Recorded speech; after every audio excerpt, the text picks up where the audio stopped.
Man istama'a ila ayatin min kitabillah, barang siapa yang mendengarkan satu ayat saja dari kitab Allah, kutibat lahu hasanah, maka baginya akan dicatat satu pahala mudha'afah, pahala yang berlipat-lipat ganda, luar biasa.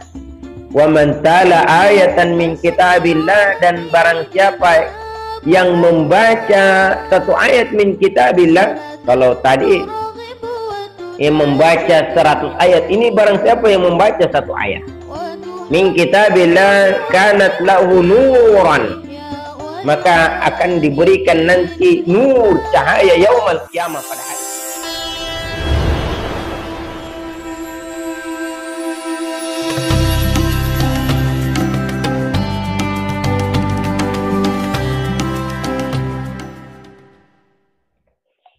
Bismillahirrahmanirrahim. Assalamualaikum warahmatullahi wabarakatuh.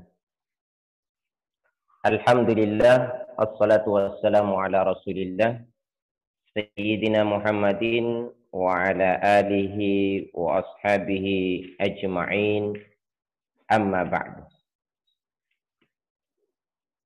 Qala al-musannifu rahimahullahu ta'ala wa nafa'na bi'ulumihi fid darain.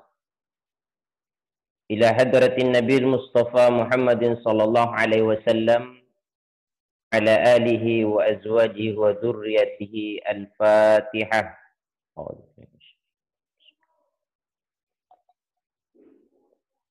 Wa khususan ila Syekh Zainuddin bin Abdul Aziz bin Zainuddin al-Malibari, nafa'allahu bi ulumihi wa barakatihi, al-Fatihah.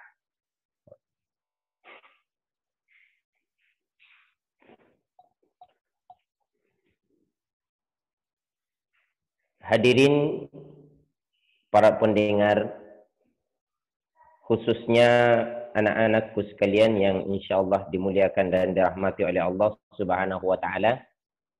Alhamdulillah, hari ini kita akan mengadakan pengajian perdana kita ya dengan kitab Irsyadul Ibad. Jadi saya harap para santri tetap komitmen untuk mengikuti pengajian ini sampai akhir, dan mudah-mudahan dengan pengajian ini dapat menjadi wawasan keislaman bagi kita, sehingga kita bisa paham bagaimana syariat Islam ini, sehingga kita bisa mengamalkannya dengan baik, sehingga kita bisa beraktivitas, beribadah sebagaimana tuntunan yang benar di dalam agama kita. Baik para pemirsa sekalian, insyaallah pada hari ini kita akan mengaji tentang bab Fadlul Quran, yaitu bab tentang keutamaan Al-Quran. Bisa dilihat yang punya kitab, yaitu pada halaman 53. Jadi yang punya kitab Irsyadul Ibad, silahkan dibuka halaman 53, yaitu bab Fadlul Quran. Baik anak-anakku sekalian, kita akan mulai. Bab Fadlul Quran, sebuah bab tentang keutamaan Al-Quran. Akhrajal Baihaqi an Abi Hurairah qala, dikeluarkan oleh Imam Baihaqi an Abi Hurairah, dari sahabat Nabi yang bernama Abi Hurairah. Qala, berkata Rasulullah sallallahu alaihi wasallam, Fadlul Quran ala sairil kalam, keutamaan Al-Quran dibandingkan dengan sairil kalam, kalimat-kalimat yang lain, ucapan-ucapan yang lain, tulisan-tulisan yang lain, kafadlir rahmani ala sairi khalqihi, seperti keutamaan Ar-Rahman, yaitu keutamaan Allah Subhanahu wa taala, ala sairi khalqihi, berbanding dengan keutamaan makhluknya. Jadi keutamaan Al-Qur'an dibandingkan dengan Quran, dibandingkan dengan buku-buku yang lain, seperti keutamaan Allah dengan makhluknya. Tentu ya Allah Maha Mulia. Ya, perbandingannya jauh sekali. Itu perbandingan Allah dengan makhluknya. Maka ini menggambarkan bagaimana mulianya Al-Quran itu dibanding dengan kitab-kitab yang lain. Maka kita ini tidak boleh menyepelekan Al-Quran. Maka kita di pesantren punya komitmen bahwa jangan sampai kita ini melakukan pembelajaran di pesantren yang tidak diawali dengan membaca Al-Quran. Kenapa? Karena kita harus tetap memuliakan Al-Quran itu. Maka saya seringkali ketika ada santri yang minta izin untuk tidak ikut belajar menghafal Al-Quran sore hari karena adanya kepentingan-kepentingan yang lain seperti ada tugas, maka kami tidak izinkan. Kenapa? Karena ketika pembelajaran Al-Quran berlangsung, maka aktivitas-aktivitas yang lain itu sebaiknya dihentikan dulu. Ya, karena tidak ada yang lebih penting selain daripada membaca Al-Quran. Kemudian kita lanjut, wal Hakim an Ibni Mas'udin, dari Imam Al-Hakim dari Ibnu Mas'ud,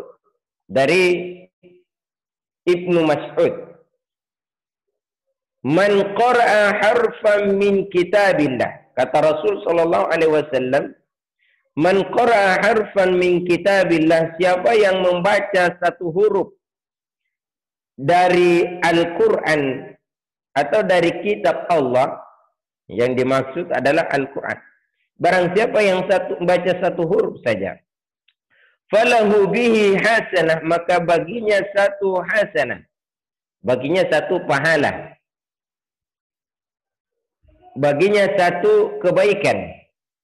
Wal hasanah bi asyri amsalha, dan satu hasanah itu bi asyri amsalha, dengan 10 pahala. Jadi luar biasa ini. Satu huruf saja itu pahalanya 10, kata Rasul sallallahu alaihi wasallam. Nah, ini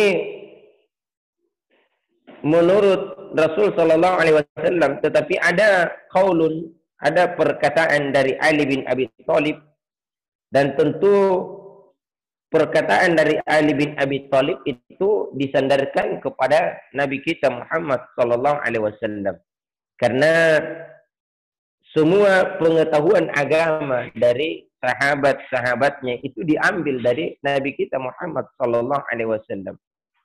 Ya, kalau dalam perkataan Ali bin Abi Thalib bahwa pahala 10 itu bagi mereka yang membaca Al-Quran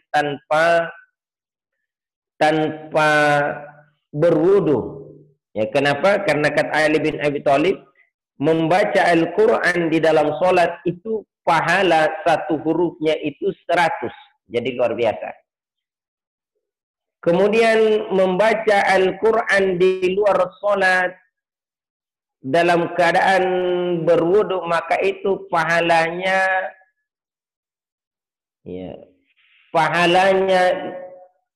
50. Ya.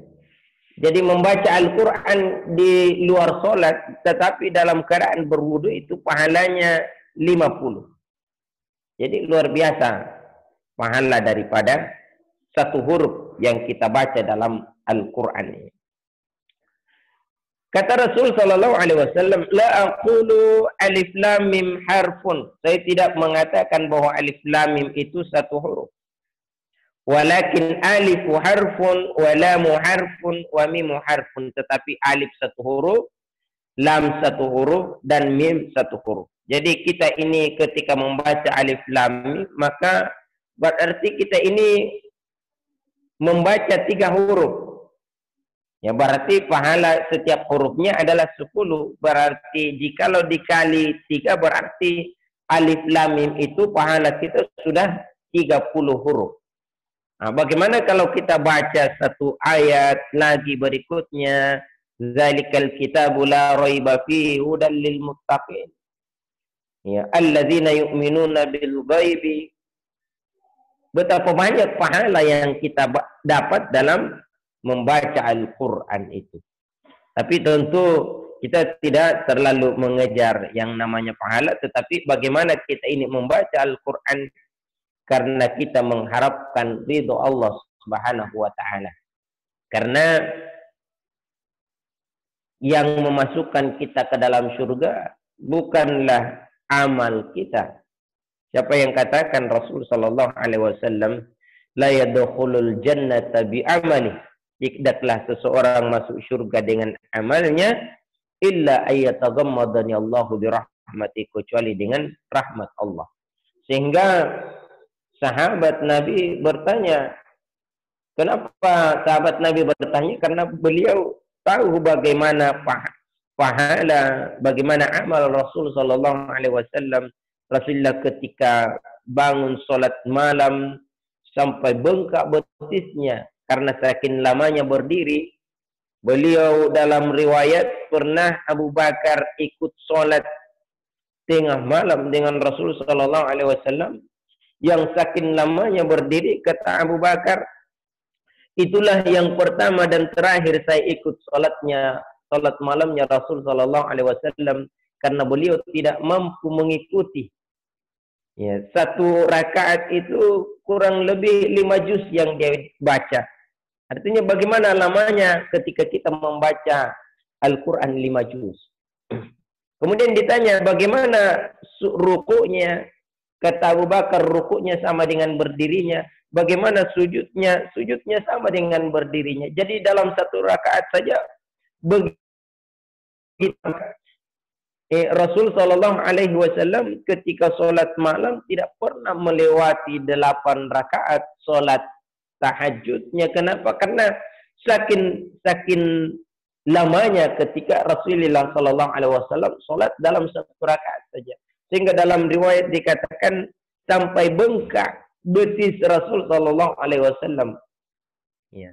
Kenapa? Karena saking lamanya ya Rasulullah sallallahu alaihi wasallam ketika sholat. Kita paling bengkak betis kita karena mungkin asam urat, karena rematik. Tetapi Rasul sallallahu alaihi wasallam bengkak betisnya karena saking lamanya dia sholat. Bahkan dalam riwayat lain Aisyah, suatu ketika dia bangun tengah malam, dia perhatikan Rasulullah sholat malam, sampai-sampai Aisyah radhiyallahu anha, istri beliau, mengira bahwa Rasulullah telah wafat, telah meninggal dunia. Kenapa? Saking lamanya dia lihat Rasulullah sujud, dia tunggu bangun, tidak bangun-bangun. Ya. Apa maksudnya? Begitu hebat ibadah Rasul sallallahu alaihi wasallam. Tetapi Rasulullah mengatakan, la yadkhulul jannata bi amali. Tidaklah seseorang masuk surga dengan amalnya. Bagaimana dengan kita yang amal kita biasa-biasa saja? Kata Rasul, la yadkhulul jannata bi amali. Bertanya sahabat, karena sahabat-sahabat tahu bagaimana hebatnya ibadah Nabi kita Muhammad sallallahu alaihi wasallam. Apa kata Rasul sallallahu alaihi wasallam menjawab pertanyaan umatnya, hatta anta ya Rasul, apakah engkau juga demikian ya Rasul, tidak masuk surga dengan amalmu? Apa kata Rasulullah? Hatta ana, bahkan saya tidak masuk surga dengan amalku. Illa ayataghammadani Allahu birahmati, kecuali dengan rahmat Allah Subhanahu wa taala. Inilah yang kita harus kejar, yaitu rahmat Allah Subhanahu wa taala. Maka kita setiap kali berjumpa mengucapkan assalamualaikum warahmatullah. Semoga keselamatan dan rahmat Allah tercurah untukmu. Kita saling mendoakan agar supaya mendapatkan rahmat Allah Subhanahu wa taala. Dan ketika diucapkan salam, maka wajib bagi kita untuk tersebut. Kalau kita ini begitu harus berusaha untuk mengejar rahmat Allah Subhanahu wa taala, karena seseorang masuk surga dengan rahmat Allah. Ya, la yadkhulul jannata bi amali, bukan dengan amalnya, tetapi dengan rahmat Allah Subhanahu wa taala.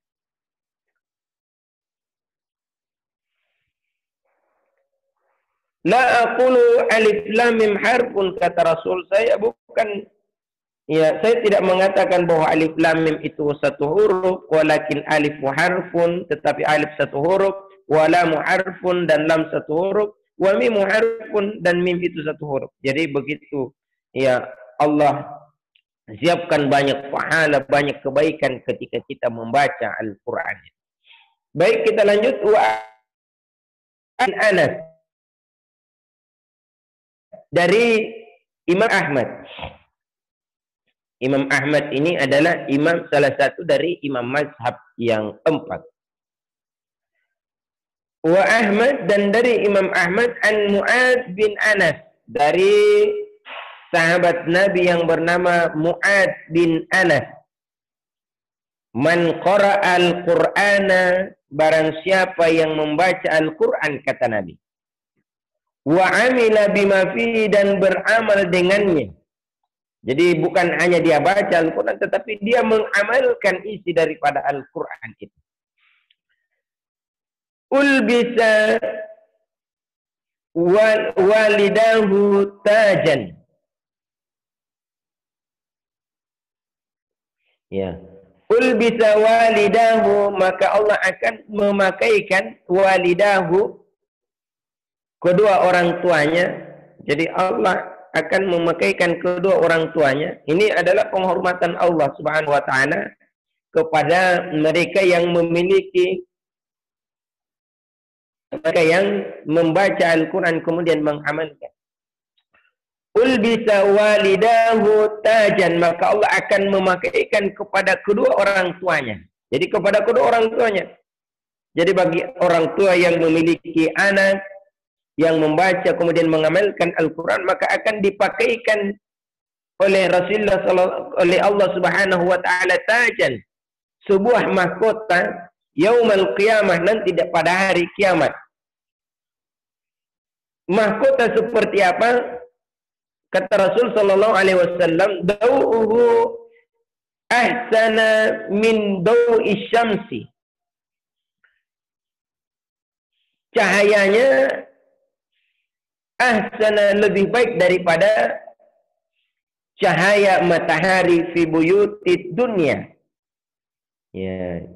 Jadi nanti orang yang punya anak membaca kemudian mengamalkan Al-Quran akan diberikan hadiah oleh Allah Subhanahu wa taala berupa mahkota. Akan dipakaikan berupa mahkota yang lebih terang daripada cahaya matahari. Maka ada nanti di hari kemudian itu orang yang begitu dipakaikan, dia akan bertanya, ya Allah, bagaimana saya bisa dapat kemuliaan seperti ini sementara saya ini orang biasa, ibadah saya biasa, solat saya biasa. Apa kata Allah Subhanahu wa taala?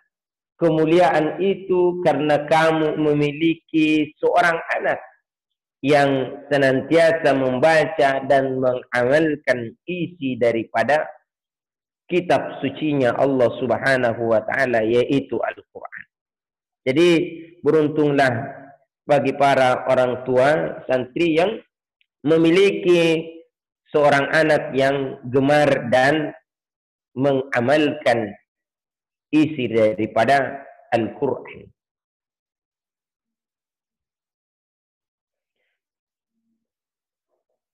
Lau kanat fikum.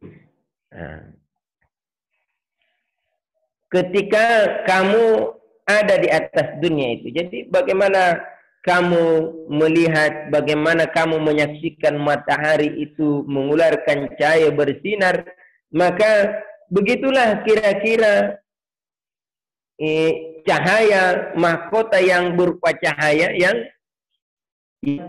yang diberikan kepada, yang dipakaikan kepada orang tua yang memiliki anak yang membaca dan mengamalkan Al-Quran. Fama zannakum billadzi amila. Maka bagaimana perasaan kamu terhadap mereka yang mengamalkan? Kalau orang tuanya saja diberikan mahkota yang lebih terang daripada cahaya matahari hari kiamat, terus bagaimana dengan mereka yang mengamalkannya? Kalau orang tuanya saja luar biasa kemuliaan yang diberikan oleh Allah, terus bagaimana orang tuanya? Baik, An-Nasai an Abi Hurairah, dari Imam An-Nasai dari Abi Hurairah, sahabat Nabi Abi Hurairah radhiyallahu anhu qala, semoga Allah meridhoinya, qala, berkata Rasul sallallahu alaihi wasallam, qala Rasulullah sallallahu alaihi wasallam, kaifa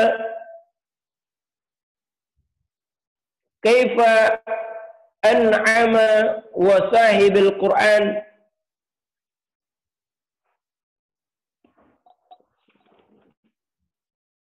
Ahmad an Tamim. Mohon maaf, kita salah baca.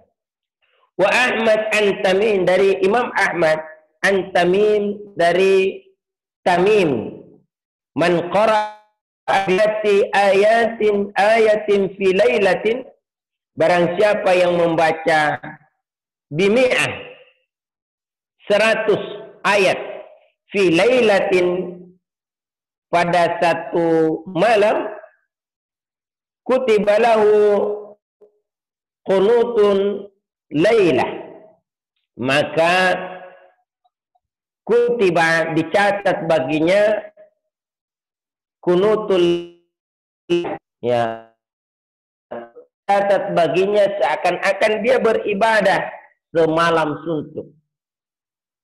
Ya, jadi barang siapa yang membaca 100 ayat dalam satu malam, maka Allah akan mencatat baginya beribadah sepanjang malam. Jadi luar biasa kalau 100 ayat.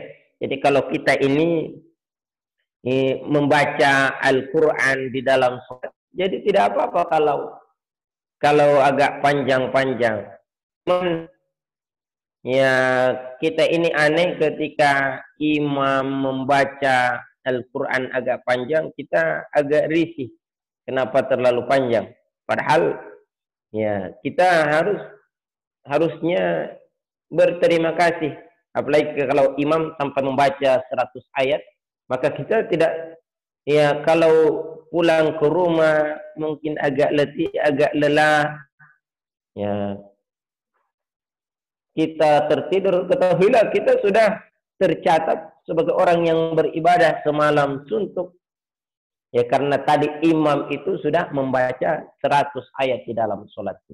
Luar biasa keutamaan, kebaikan yang diberikan oleh Allah kepada mereka yang membaca Al-Quran. Jadi para santri, para hadirin sekalian, kita baca 100 ayat dalam satu malam, kata Rasul sallallahu alaihi wasallam, maka seakan-akan kita ini beribadah semalam suntuk. Nah, ini di luar bulan Ramadan. Bagaimana ketika bulan suci Ramadan kemudian kita baca Al-Quran, ya, maka kita ini berdoa agar supaya diberikan hidayah, kekuatan oleh Allah Subhanahu wa taala, sehingga mampu mengamalkan sunnah hadis-hadis Rasul sallallahu alaihi wasallam. Wal Hakim an Abi Hurairah, dari Imam Al-Hakim an Abi Hurairah, dari sahabat Nabi yang bernama Abi Hurairah, man qara'a fi lailah. Jadi begitu banyak keutamaan bagi mereka yang membaca Al-Quran. Man qara'a fi lailatin mi'ata ayah, barang siapa yang membaca pada satu malam 100 ayat, lam yuktab minal ghafilin, tidak akan dicatat oleh Allah sebagai orang yang lalai.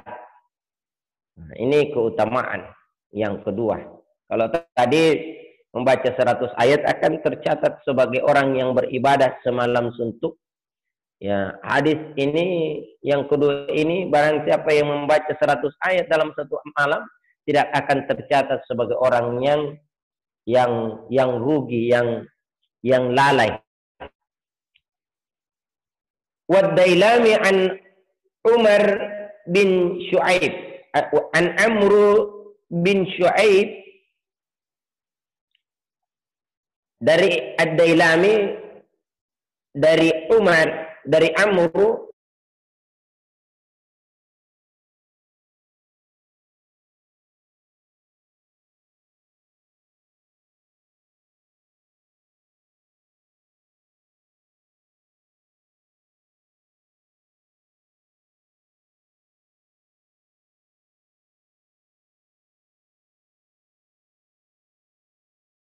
shalla alaihi inda khatmihi, maka shalla alaihi inda khatmihi, maka akan bersalawat kepadanya ketika dia khatam.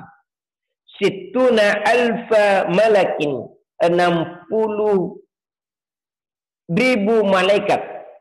Coba bayangkan kita mengkhatamkan, ya, kata Rasulullah sallallahu alaihi wasallam, ketika kita baca Al-Quran itu sampai khatam, maka Allah akan mengirimkan malaikat sebanyak 60.000, bukan jumlah yang sedikit, 60.000 malaikat shalla alaihi, bersalawat kepada kita. Nah, makna salawat adalah doa, berarti 60.000 malaikat mendoakan kita. Maka kita ini ketika khatam Al-Quran, maka tradisi kita selalu berdoa kepada Allah Subhanahu wa taala. Ya, maka beruntunglah mereka yang diberikan hidayah oleh Allah untuk gemar membaca Al-Quran sehingga dia bisa khatam Al-Quran mungkin dalam 1 minggu, dalam 1 bulan, paling kuranglah 1 kali dalam 1 tahun. Itu luar biasa. Meskipun ada juga orang yang mampu mengkhatamkan Al-Quran 1 kali dalam 1 hari. Ya, bahkan dalam banyak kisah-kisah ulama, banyak ulama sampai mengkhatamkan Al-Quran berkali-kali dalam 1 hari. Wallahu a'lam. Wa Abu Dawud wan Nasai, dan dari Imam Abu Dawud, dikeluarkan oleh Abu Dawud, Imam Abu Dawud, wan Nasai, juga kitabnya Imam Anas, dari sahabat Nabi yang bernama Anas, masalul mu'min, perumpamaan orang beriman, alladzi yaqra'ul Qur'an, yang membaca Al-Qur'an, kamatsali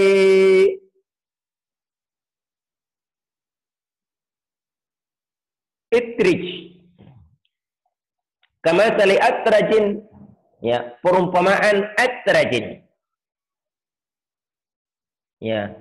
Jadi perumpamaan jeruk. Rihuha thayyib, baunya bagus, wa ta'muha thayyib, dan rasanya enak, rasanya baik. Jadi perumpamaan orang mukmin yang membaca Al-Quran adalah perumpamaan jeruk. Ya, bagaimana jeruk manis itu baunya ketika dicium harum, wa ta'muha, dan ketika dimakan rasanya enak. Ini perumpamaan orang mukmin yang membaca Al-Quran. Wa matsalul mu'min alladzi la yaqra'ul Qur'an, dan perumpamaan orang mukmin yang tidak membaca Al-Quran, kamatsalit tamrati, adalah perumpamaan seperti tamrah. Ya, seperti buah kurma. Nah, jadi orang mukmin yang tidak membaca Al-Quran, perumpamaannya adalah perumpamaan buah kurma. Ta'muha thayyib, rasanya enak. Jadi kurma itu rasanya enak. Wala rihalaha, tetapi tidak ada baunya. Jadi orang mukmin yang tiap membaca Al-Quran rasanya enak, tetapi tidak ada bau, tidak ada baunya. Itulah perumpamaan orang mukmin yang, tetapi perumpamaan orang mukmin yang membaca Al-Quran rasanya enak dan baunya enak. Tetapi perumpamaan orang mukmin yang tidak membaca Al-Quran adalah ya perumpamaan buah kurma, rasanya enak tetapi baunya tidak ada. La rihalaha. Wa matsalul fajir, dan perumpamaan orang fajir. Orang fajir ini adalah orang yang zalim, orang yang pendosa. Orang Islam dia, orang Muslim, agamanya Islam, tapi dia adalah orang yang suka menzalimi. Alladzi yaqra'ul Qur'an, yang suka membaca Al-Quran. Jadi ada orang fajir itu yang membaca Al-Quran. Meskipun dia zalim, tetapi dia tetap membaca Al-Quran. Mungkin karena mau dikatakan sebagai orang baik. Karena ada orang itu yang membaca Al-Quran, dia membacanya bukan karena Allah, tetapi karena cari perhatian, cari nama baik dari manusia. Kamatsali riha raihanah. Ya. Rihuha thayyib wa ta'muha murrun. Seperti rihanah, bunga. Rihuha thayyib, baunya enak, baik. Baunya bagus. Ya, bunga itu kalau dicium baunya bagus. Wa ta'muha murrun, tetapi ketika dimakan rasanya murrun, rasanya pahit. Ya, dia baunya. Jadi perumpamaan orang fajir yang suka membaca Al-Quran, rihuha thayyib, baunya baik, tetapi wa ta'muha murrun, rasanya pahit. Wa matsalul fajir, dan perumpamaan orang fajir, alladzi la yaqra'ul Qur'an, yang tidak membaca Al-Quran, kamatsalil hanzalah, adalah perumpamaan hanzalah. Hanzalah ini buah mengkudu. Ta'muha murrun, ketika dicium rasanya bikin kita memuntah. Sedap. Wala rihalaha, ketika kita ini makan, ya. Ta'muha, rasanya ketika mau dimakan itu kita mau muntah, rasanya pahit. Wala rihalaha, dan tidak ada baunya. Sudah fajir, tidak mau lagi membaca Al-Quran. Wa matsalul jalisi shalih, dan perumpamaan orang yang berkawan dengan orang yang soleh, orang yang baik, kamatsali sahibil mis, ya, adalah perumpamaan orang yang berkawan dengan penjual minyak wangi. Illam yusibka minhu syai', jikalau kamu tidak terkena minyak wanginya, mungkin kita ini tidak dipolesi minyak wangi biar sedikit, tetapi kita berkawan dengannya, asabaka min rihi, maka tetap kita akan mencium baunya. Jadi kita akan mendapatkan, kalau tidak, meskipun kita ini, tetapi biasanya kalau orang berkawan dengan penjual minyak wangi, ya selalu kita ini harum, karena ketika kita datang ke sana kita coba, ya, meskipun kita ini tidak mencoba, tidak ada di polis, tetap kita akan mencium bau yang harum karena kita berkawan dengan penjual minyak wangi. Wa matsalul jalisi su, dan perumpamaan orang yang berkawan dengan orang yang buruk, yang tidak baik, kama sali sahibil kir, adalah perumpamaan orang yang berkawan dengan pandai besi. Illam yusibaka min syararihi, jikalau kamu tidak terkena percikan-percikan dari bunga apinya, asabaka min dukhanihi, maka kamu akan terkena asapnya. Jadi ini perumpamaan orang yang berkawan dengan orang yang baik dan berkawan dengan orang yang jahat. Ya, kalau orang itu berkawan dengan orang yang baik, maka lambat laun dia akan menjadi baik. Tetapi ketika berkawan dengan orang yang jahat, maka lambat laun dia akan menjadi jahat. Maka kata Rasul sallallahu alaihi wasallam, al-mar'u ala dini khalili. Seseorang itu berada pada agama, pada akhlak temannya. Jikalau kita ini mau mengetahui bagaimana orang itu, maka perhatikanlah dengan siapa dia bergaul. Kalau kita punya anak, mau kita tahu bagaimana anak kita, apakah anak kita ini minum minuman keras, suka meminum khamar, maka jangan tanyakan anak kita, karena tidak mungkinlah dia jujur. Tetapi lihat dengan siapa dia bergaul. Kalau temannya suka minum minuman keras, temannya adalah peminum, maka begitulah anak kita. Al-mar'u ala dini khalili, seseorang berada pada akhlak temannya. Maka bagi para orang tua itu harus dengan siapa anaknya bergaul. Ya, karena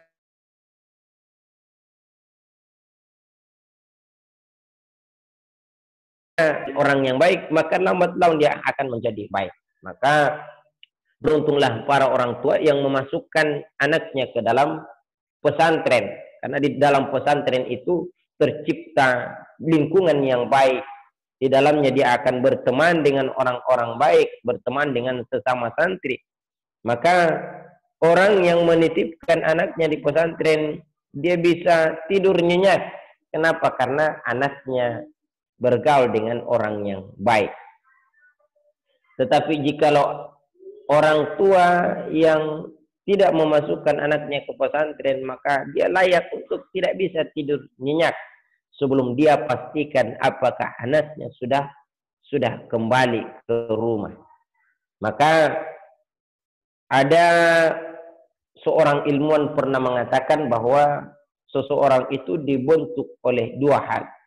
Jadi kalau kita mau tahu bagaimana seseorang, maka ketahuilah, perhatikan saja yang pertama buku apa yang dia baca. Ya. Dan yang kedua dengan siapa dia bergaul.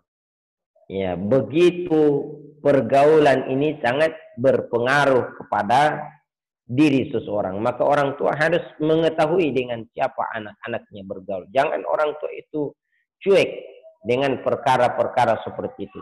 Nanti ketika anaknya sudah kebablasan, barulah orang tua menyesal. Maka orang tua harus terlibat di dalam mengawasi anaknya dengan baik. Wa Ahmad an Abi Hurairah, dan dari Imam Ahmad, an Abi Hurairah, dari sahabat Nabi yang bernama Abi Hurairah, man istama'a ila ayatin min kitabillah, barang siapa yang mendengar. Nah, kalau tadi membaca, barang siapa yang membaca, ini barang siapa yang mendengar. Man istama'a ila ayatin min kitabillah, barang siapa yang mendengarkan satu ayat min kitabillah, dari kitab Allah. Kutibat lahu hasanah, maka akan dicatat baginya kebaikan.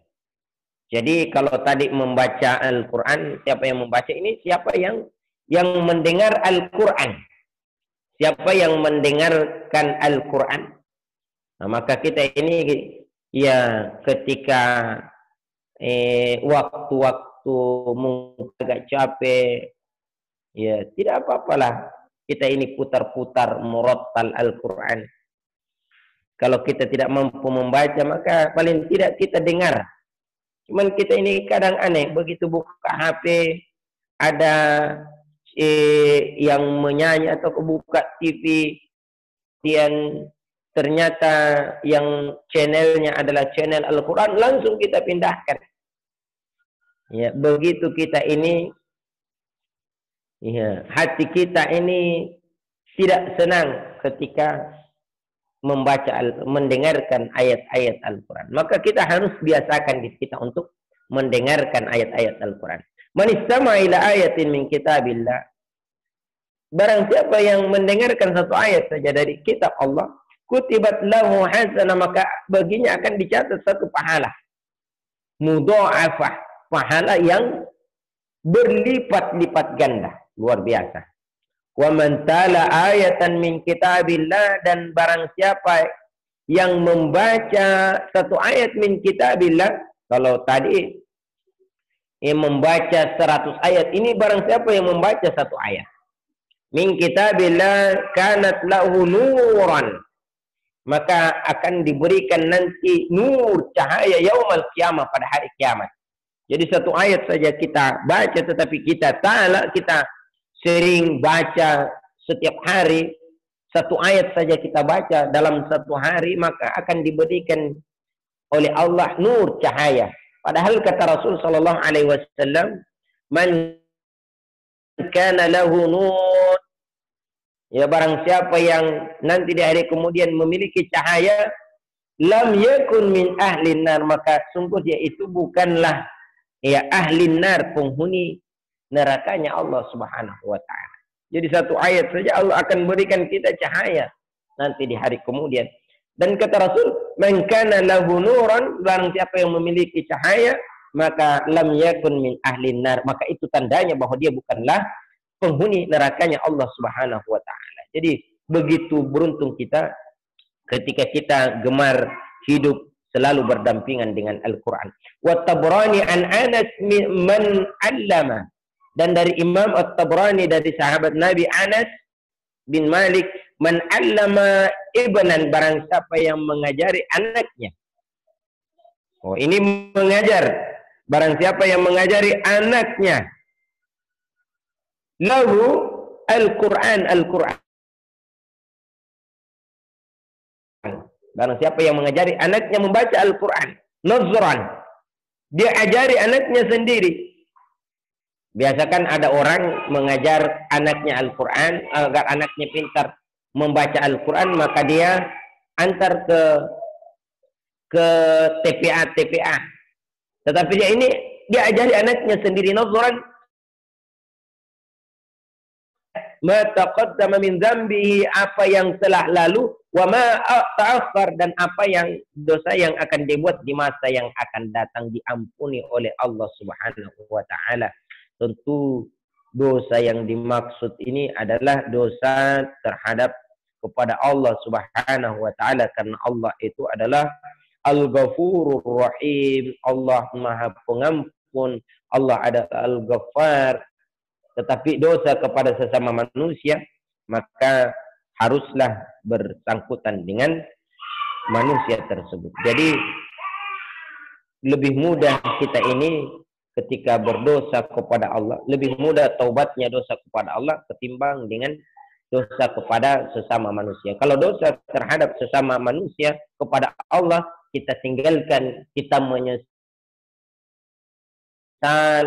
dan kita tinggalkan, kita menyesal, ya, maka dan tidak mengulanginya kembali, maka insya Allah Allah akan mengampuni. Tetapi dosa kepada semuanya haruslah kita mendapatkan maaf daripada orang tersebut. Kalau tidak mendapatkan maaf, maka tetap nanti akan diadili oleh Allah Subhanahu wa taala.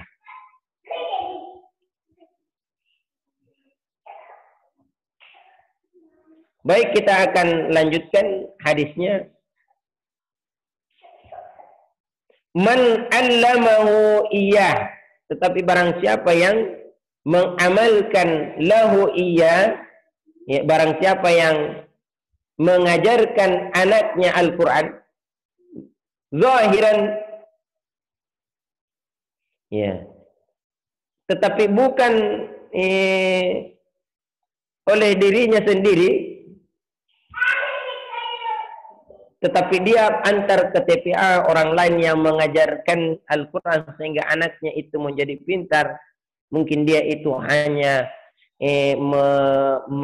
membayar, mungkin dia itu hanya menyiapkan biayanya. Fakullama qara'a ibnu ayatin rafa'allahu biha lil abi, maka setiap anaknya itu membaca satu ayat, rafa'allahu biha lil abi, maka Allah akan mengangkat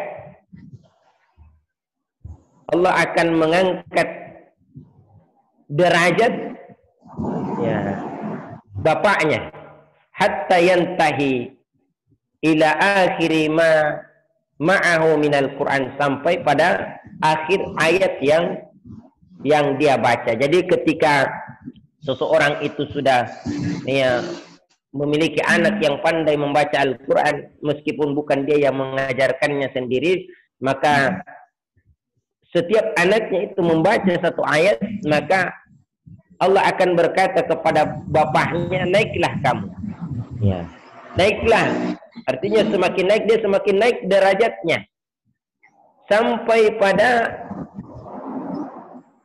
ketinggian derajat yang dinaiki oleh bapaknya itu, ya, sebagaimana banyaknya ayat, jumlah ayat yang dia baca. Jadi, alhamdulillah kita ini, ya, ketika sering membaca Al-Quran, maka kita akan mendapatkan pahala yang, kebaikan yang begitu banyak. Jadi kita semua berdoa kepada Allah Subhanahu wa taala agar supaya senantiasa kita ini diberikan hidayah, diberikan petunjuk, diberikan kekuatan oleh Allah Subhanahu wa taala untuk senantiasa berinteraksi dengan Al-Quran. Kata Rasul sallallahu alaihi wasallam, "Man ja'ala al-Qur'an amamahu", barang siapa yang menjadikan Al-Quran itu di depannya, dia jadikan Al-Quran sebagai pedoman hidupnya, maka qadahu ilal jannah, maka Al-Quran itu akan membimbingnya masuk ke dalam surga. Wa man ja'ala al-Qur'ana khalfahu, tetapi barang siapa yang menjadikan Al-Quran itu di belakangnya, ya, dia tidak mau interaksi dengan Al-Quran, tidak mau membaca, tidak mau menjadikan Al-Quran sebagai petunjuk hidupnya, dia cuek dengan Al-Quran, maka saqahu ilan nar. Al-Quran itu justru yang akan mendorongnya masuk ke dalam nerakanya Allah Subhanahu wa taala. Wallahu a'lam bissawab. Baik, anak-anak sekalian, para pemirsa, pendengar, ya, mungkin sampai di sini dulu kajian kitab Irsyadul Ibad kita dengan tema keutamaan Al-Quran. Terima kasih. Wabillahi taufiq wa sa'adah. Wassalamualaikum warahmatullahi wabarakatuh.